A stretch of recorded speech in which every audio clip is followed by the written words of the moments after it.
Essentially, in my mind, it's for those people who are aspiring either to become an executive leader in the educational world, in groups of schools, or people who have recently entered that world in an executive role and want to explore their capacity, their capability within that role. The current version of it is built into 4 cycles, and each cycle is a discrete area of learning. So, for example, cycle 2 that we're just starting is about leading culture and ethos. The following cycle is leading teaching and curriculum. And the idea is that if we look at those discrete cycles, then we're focusing in on specific areas of work for an executive lead, where participants are thinking along the lines of, we start off with a face-to-face session, which is, you could call it a teaser, but it's an introduction to the key ideas and frameworks of the program that will take them through the 3-month cycle.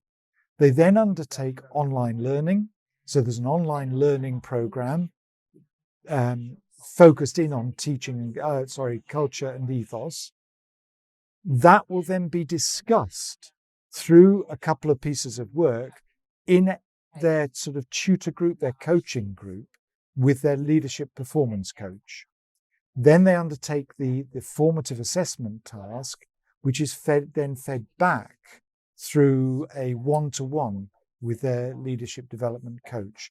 And it's interesting because we're only in the 2nd cycle, but we can already see those key learning relationships developing really nicely between people within a coaching group, people within a regional face-to-face group, and that relationship between each individual and their coach. Each participant undertakes a needs analysis, which looks at their experience, their current context, and their future aspiration. So it identifies where people are on that career journey and gives us sort of a best fit in terms of where they would fit within the program, because what you don't want is someone coming along who maybe is the head teacher of a single school, has never experienced more than one school, who isn't likely to be working in 2 or 3 schools or even a larger trust, because they'll not connect with the ideas. And what we're doing is we're taking a lot of people out of their comfort zone. And it's as somebody said in the London group yesterday. She said, over this first cycle, I've suddenly begun to realize what it is to think like somebody who works across a group of schools. And it's a different world altogether. The online program is a discreetly designed piece of work.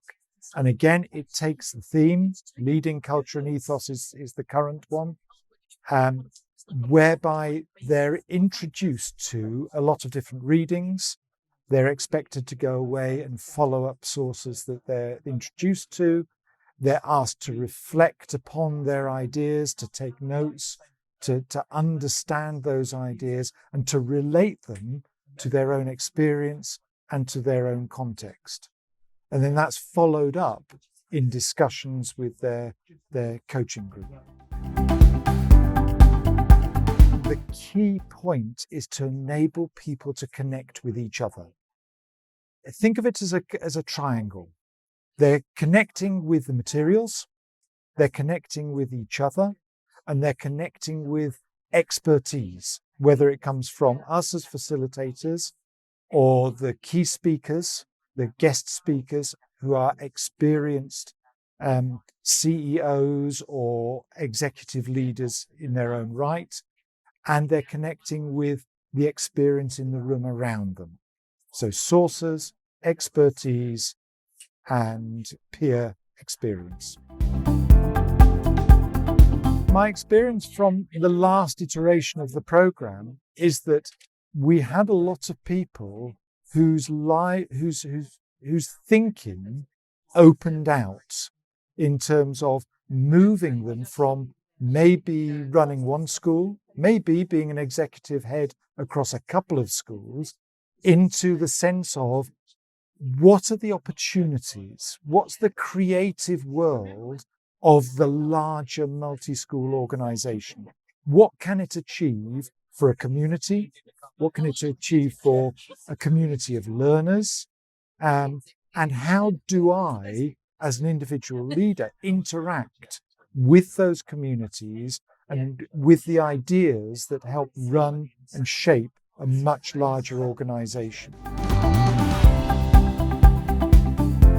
For schools and pupils, I think one of the emphases we put onto our participants is that they take from the program and they use their new thinking with their staff, with their schools. So, for example, at the end of today, they'll all go away with a task, and they may change that task over the next 3 months. But the point is to say, okay, there's something I've learned today. How will I apply that to my senior team or to my school or to my group of schools to benefit children? And of course, everything is prefaced with the idea of you're learning, what's in it for the kids? How do you make it happen? And we do have a lot of people who then say, can I use that idea in my school training? So of course you can. That's what it's there for, to disseminate what you're learning to other people.